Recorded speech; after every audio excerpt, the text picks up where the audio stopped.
Tjestenina. Jednostavna, svakodnevna, a opet neizostavna na trpezama širom svijeta. Iako su njeni sastojci skromni, proces izrade koji u sebi nosi spoj tradicije, znanja i pažnje prema svakom detalju daje nevjerovatne rezultate. Pa idemo da vidimo kako u maloj porodičnoj firmi Biofit iz Visokog, 20 km od Sarajeva, prave tradicionalnu tjesteninu.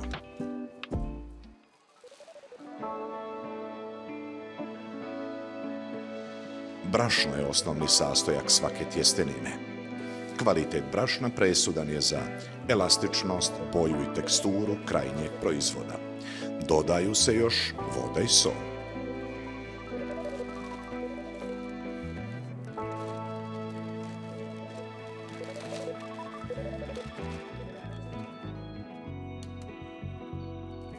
U nekim tradicionalnim receptima dodaju se i jaja. Kvalitet jaja utječe na boju i okus, pa se biraju samo kvalitetna jaja. Važan je omjer jaja i brašna. Premalo ili previše jaja može utjecati na kvalitetu konačnog proizvoda. U ovu tjesteninu radnica će dodati još i komade pravog smrznutog zelja. Zelje tjestenini neće dati samo zanimljivu boju, već će u potpunosti obogatiti okus. Zatim se dodaje voda kako bi povezala brašno u homogenu masu. Dodaje se još sol koja tijestu daje dubinu okusa. Tijesto se mijesi sve dok ne postane glatko, spremno za oblikovanje. Ovo je trenutak u kojem se iskustvo majstora vidi u svakom pokretu. Previše vode, tijesto će biti ljetljivo. Premalo, biće suho i tvrdo. Balans se ne mjeri samo receptom, nego osjećajem. Firma Biofit je nastala davne 2009. godine sa idejom da naše proizvode proizvodimo na tradicionalni stari taj način, da dobijemo te recepte, da dobijemo ukus taj starinski i mislim da smo to uspjeli do sada. Mi konkretno oko same proizvodnje i procesa proizvodnje nismo poznavali nikakve procedure, nikakav način kako se proizvodi, nego su ovo sve, znači, od 2009. godine do danas konstantno u tom procesu učenja kako se neke stvari rade. Već smo ovladali mnogim procesima. Recepte smo skupljali na način da smo skupljali informacije od naših tih starih, znači nane, tetke, dajđince. One su nam davale način na koji su one pripremale te proizvode i mi smo to prebacili samo da se to mašinski proizvodi, ali recept je taj.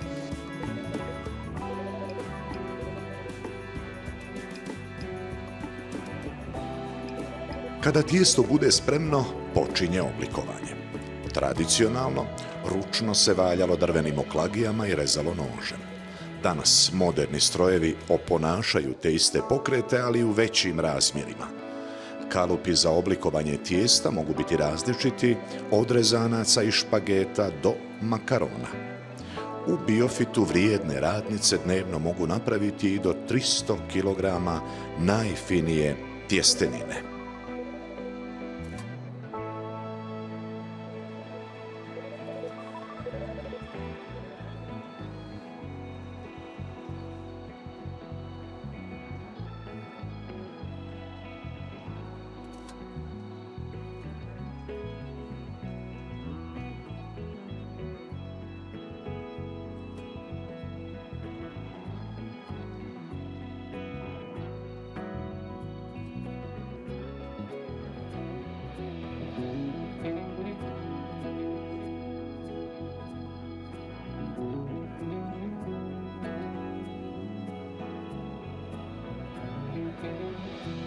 Sušenje je ključan dio proizvodnje.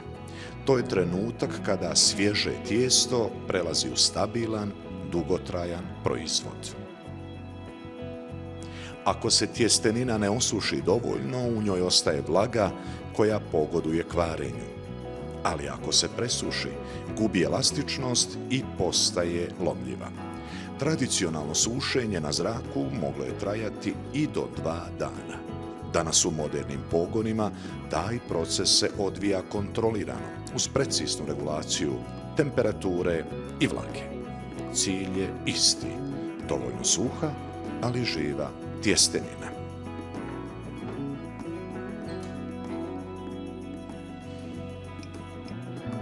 Jedna dobra anegdota koja nam se desila vezana za, konkretno i za izvoz u Australiju.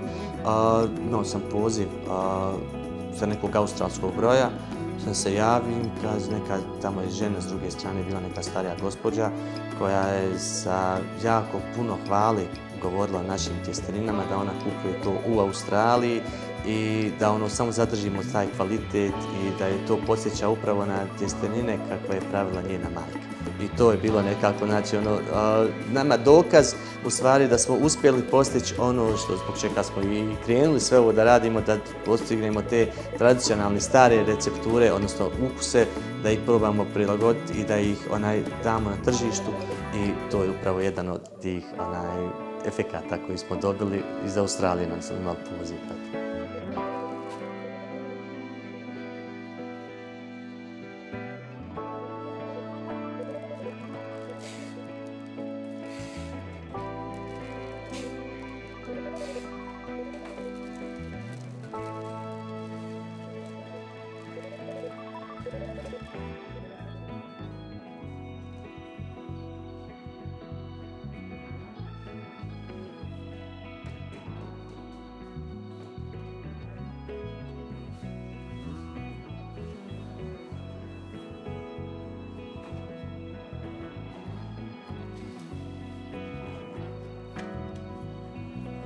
Ovi kadrovi pokazuju proizvodnju tarhane. Fermentirana smjesa od brašna također je neizostavna na trpezama širom Balkana. Proces je isti kao kod proizvodnje tjestenine. Miješaju se brašno, voda i sol. Masa se zatim sitni u granule koje se potom suše. Tako dobivene granule koriste se za supu. U smjesu za tarhanu može se dodati i sušeno povrće poput sušenog paradajza ili drugo začinsko bilje. To će tarhani dati potpuno novu dimenziju.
Nakon sušenja tjestenine slijedi pažljivo pakovanje u najlonske vrećice spremne za put prema kuhinjama širom svijeta.